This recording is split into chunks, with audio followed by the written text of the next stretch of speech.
Ladies and gentlemen, dear followers, we live in an age of fascinating and sometimes tragic paradoxes. On one hand, we celebrate dizzying technological advances, cars that drive themselves, rockets that revisit space, engineering feats that defy the imagination. On the other, we are cornered by the consequences of our own progress, a planetary thermometer spiraling out of control, metropolises suffocated by pollution, healthcare systems overwhelmed by the diseases of a sedentary lifestyle. In this turmoil, we desperately search for complex, expensive, often distant solutions. We wait for the miracle energy mix, the technological shield that will save us. But what if, ladies and gentlemen, the most elegant, the most effective, and the most accessible solution was right under our noses? What if it was as old as the invention of the wheel, yet more relevant than ever? Today, I want to talk about that solution. I want to talk about that two-wheeled machine we all know, but too often underestimate. I want to talk about the bicycle. Yes, the bicycle. This simple, almost mundane object is much more than a child's toy or a Sunday sport accessory. The bicycle, I tell you, is the zero-emission vehicle par excellence, and it possesses virtues that the most advanced technologies of the automotive industry could never match. Part 1. Zero emissions, really? Let's first talk about this zero-emission claim. One might be tempted to dismiss it as a marketing slogan, but let's look at the facts. When an electric car runs, yes, its exhaust pipe doesn't spew CO2, but its manufacturing, and especially the production of the electricity that powers it, has an environmental cost.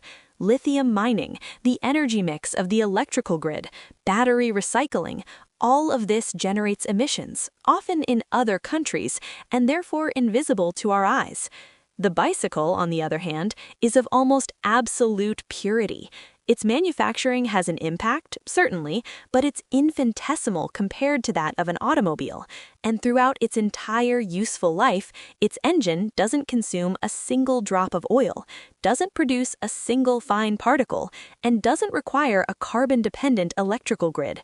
Its emissions are zero, absolutely zero.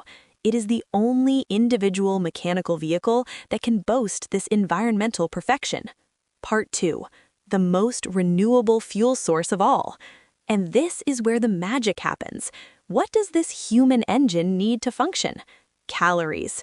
Look at the virtuous cycle this creates. Our fuel is the food we eat. Fruits, vegetables, grains.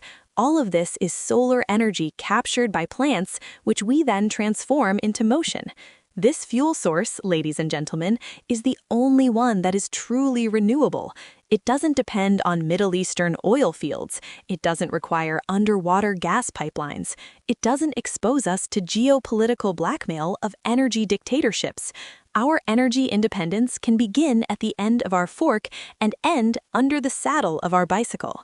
Imagine the geostrategic impact if tomorrow a significant fraction of our daily commutes was powered by the strength of our cabs. Less dependence on Russian oil, fewer tensions over the control of liquefied natural gas sea lanes. World peace also comes through diversifying our energy sources, and the bicycle is the most peaceful and sovereign tool imaginable. Part 3. The health dividend, the unexpected gift. But the strongest argument, the most human, the most immediate, is the argument of health. Our modern society has invented an aberration, the sedentary lifestyle. We spend our days sitting, we move around in air-conditioned metal boxes, and then we pay fortunes for gym memberships trying to undo the damage. It's an economic and physiological nonsense.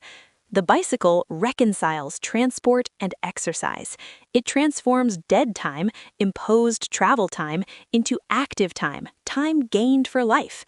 By choosing the bicycle to go to work, you are not wasting time. You are gaining 30 minutes of cardiovascular exercise without even thinking about it.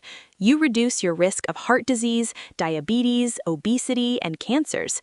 You strengthen your immune system. You improve your mental health, releasing endorphins that combat stress and anxiety.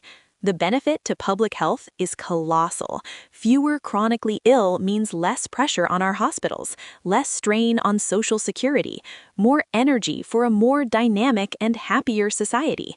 The bicycle is the only vehicle that the more you use it, the more health it gives you back. It's an investment that pays dividends with every pedal stroke. Conclusion: a call for a pedal revolution. So, ladies and gentlemen, what will it take for this obvious truth to become a reality? It's not about demonizing the car. There will always be uses where it is indispensable, but it is about rethinking our priorities, rebalancing our urban planning policies, and having political courage. We need safe, continuous bike lanes that truly connect suburbs to city centers. We need secure parking so people aren't afraid of having their zero-emission vehicle stolen. We need tax incentives for bicycle purchases. And we need to dare, sometimes, to rethink the place of the car in the city. The bicycle is not a step backward. It is a leap forward to a more sober, healthier, freer future. It is a civic act. It is a declaration of independence from fossil fuels. It is a gesture of love for our bodies and for our planet. So, on this day, I invite us all to a revolution. Not a violent revolution, but a gentle, silent, and joyful one. A pedal revolution. Mount your bicycles, feel the wind on your face, and realize that you are driving the zero-emission vehicle par excellence. You are building pedal stroke by pedal stroke the world of tomorrow. Thank you.